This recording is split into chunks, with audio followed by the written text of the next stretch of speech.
What's going on, Cougar fans? I'm Dave Dimely, accompanied by the women's softball coach, Coach O'Malley. How's it going? I'm good, David. How are you today? Pretty good. Got a lot to unpack. You had 8 games, your first 8 games this season down in Florida.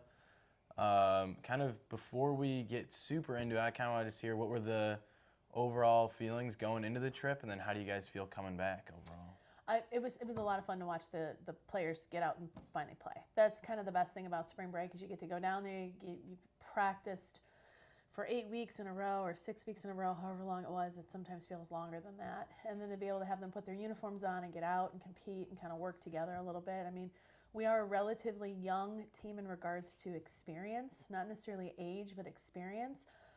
So it was really kind of nice to see what we had. And we had going in, we were going to use a lot of different lineups to kind of see what will work best for us. And I think we have, when we walked away from the week, I think we have an idea of where we're going to try to maneuver things a little bit for when we get closer to conference. So it was a good week. We had beautiful weather. You know, we had some really great performances. We had our young ones, our freshmen got their feet wet, you know, and they really did a great job. So I think it's kind of a good start for us. Gotcha. Well, I want to kind of bounce around between the offense, the defense, the pitching. I think no matter where you are in the season, it is always super cool to see what Ash did on the bump against Concordia Moorhead. Kind of take me through that no-hitter. It was kind of unreal. She faced the minimum, only had 1 walk, kind of stellar defense behind her. Kind of, what were the vibes in the dugout, on the field? Kind of just give me the scenery if you're there. It was kind of surreal in a way, like you kind of knew what was happening as things went on. She just did, and it was the battery, because Jess did a great job catching. She did a great job of making sure that, you know, Ash kept her composure and just kept moving, and it was a good balance. So defensively, you know, like she had the 1 walk and it was in the first inning, and you know, otherwise she's a walk away from a perfect game, which is an amazing feat to be a part of in our sports and specifically. So it was fun, and we did our job. Like Jess led off the inning, we scored, you know, the first run in the first inning, and it kind of just kept moving and had a really great pace, and we were playing a very good team. And so it was a Concordia, which was kind of, you know, ironic that we were playing each other. And so it was fun. I just think it was a really big thing. One other senior that stepped up that game that was 3 for 3 for us was Callie Tierney, and she just did an amazing job. And she was 4 for 4 on the day in the 2 doubleheaders that we had, and she played great defense. You know, our second baseman, Caitlin Smith that game, and Arissa Santos at shortstop that game made some great plays, and we just were able to, we did what we needed to do, and that was, it's fun to see it when it can work. That's what it is, and I think we can get more out of that. So That's awesome. Yeah, it sounds so surreal, especially being where she's from down there in Florida, close to home. I mean, it's just kind of one of those things that I feel like you had to be there to kind of witness how wonderful it truly was. Yeah. But kind of looking over at the offensive side, you mentioned some of the people that I want to highlight, players like Jess, Caitlin, and then also Maya, the newcomer. Those kind of people are just swinging a really hot bat right now. Kind of, what does that do for the offense overall? Does it kind of take a little bit of a weight off the shoulders of some of the other players in the lineup, or it's just kind of business as usual, I guess? no, I just think it's everyone kind of understanding the job that they're trying to do and working on passing the bat, and having that mentality that we have to have the next person come up, and we want to keep that mentality going. And so I think that when you have Jess was in the leadoff spot for us, Arissa Santos was in the leadoff spot for us for a couple games when we were down there. Like when they got the offense started, things just kind of flowed with it. And so for us to be successful, we have to have all facets of the game going. And in that no-hitter we had the offense, the defense, and we had the pitching that was with it. But for the games that we were playing, for the most part, we had offense going, you know, defense, or we might have an inning defensively that it didn't work, but our pitchers did a really great job. So I think there was just a lot of really good things. So Maya had a really great last part of the week. Alyssa Campos had a really great first part of the week. Just trying to manipulate the lineup just to make sure we're getting those kids that are hot into the lineup. That's going to be the challenge for the coaching staff. But it was, you know, I think those kids specifically had great weeks. I'm trying to think who else. Caitlin's been coming back from an injury for the last 2 years, so she's trying to make the most of everything that's coming on.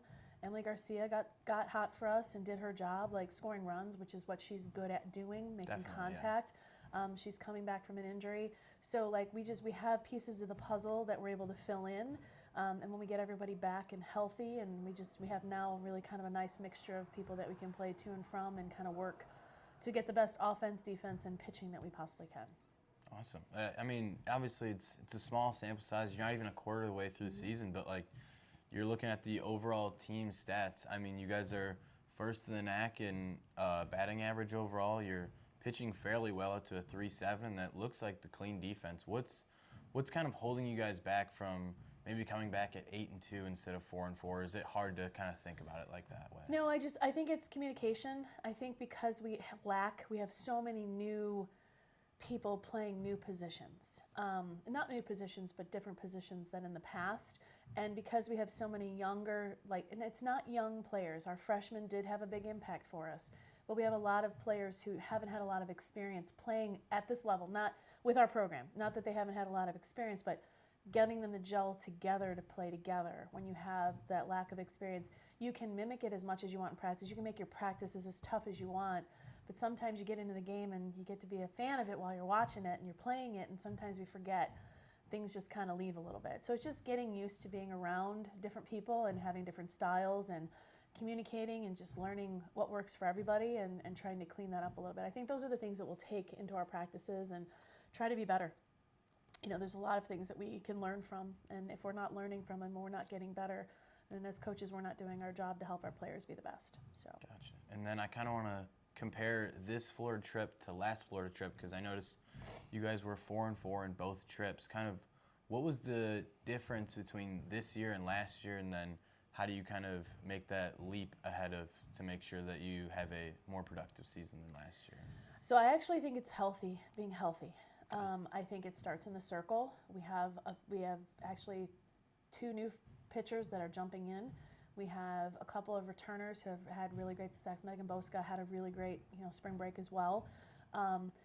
Esme is a sophomore, and we're just trying to figure out, she's coming back from an injury. So we have a pitching set that's a little deeper, that gives us a little bit more depth, and I think that's one thing. Playing healthy is another thing. And there's a different nature with this team where they're listening, they're learning from each other, listening to the coaching staff, and we're trying to put those things in play a little. Not that last year's team didn't do it, but I don't dwell too much on last year just because it's a different group of women that are with us now. Of course. And so I think it's just looking at it for what this is. And, we had really great things like first and third situations, suicides, throwing runners out, cuts and relays, like all those little things that will help us in conference, we got better at. And that's just because I think that they're, really buying into the process and trusting what's happening. And we'll hopefully get better with communication as we go. So. Gotcha. And then right before we get into conference play, kind of lastly, you got a couple double headers coming up next week between Wheaton and Carthage, both at home. What is the kind of main goals for those games? Obviously, you want to win, but how do those 4 matches set you up for NAC play? So we have Wheaton, Carthage, and next week we have North Park as well before we get to St. Norbert's, and it's competing. So they're all from the CCIW. It's a phenomenal conference. Carthage is always really good. Wheaton has a new coach, and they're changing the culture of their program a little bit, so they're always going to be competitive.